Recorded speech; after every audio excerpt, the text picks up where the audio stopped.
Here's our management server. It also needs 8 gigabytes of memory.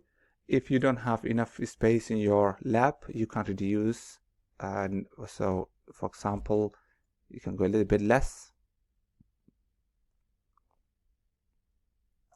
Up to here, that should be all right. And then we start the management server.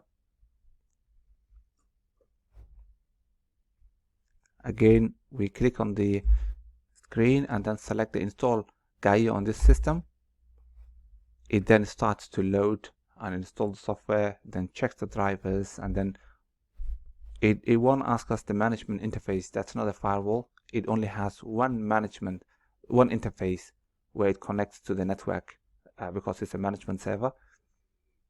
If you want to create high availability, if you want to create other configurations, that's another story. But for now, we're only checking how to install Checkpoint Management Server, where we build and manage our policies and objects, security rules, NAT rules, and all these things, and then push those configurations to the Checkpoint gateway. So when that completes, we would be able to show you the whole features of the firewall in different videos. Let's go back to the Checkpoint gateway. That's now ready. The next step to do is actually to configure from the web UI, but we will wait and then do it in a separate video. For now, we just want to complete the management server configurations. So again, I'll pause the recording. When the installation starts, I will restart the recording. Okay, so the first page of the installation, we select the keyboard and then tab key, OK, and then we give the disk. This is again 150, so maybe 30, and then okay, numlock. You remember that on the keyboard you need to have. So tab key, go to, so here 30, and then 70, and then we click OK, and then we give the interface IP. This subnet is 10.1.1.100. Let's give it, and the default gateway will be the firewall, and you know the firewall was 115.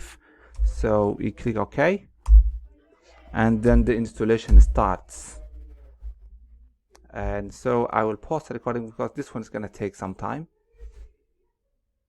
Okay, the installation completed for the management server as well, and it gives us the web UI IP address where we can access both. So let's start the reboot for this machine.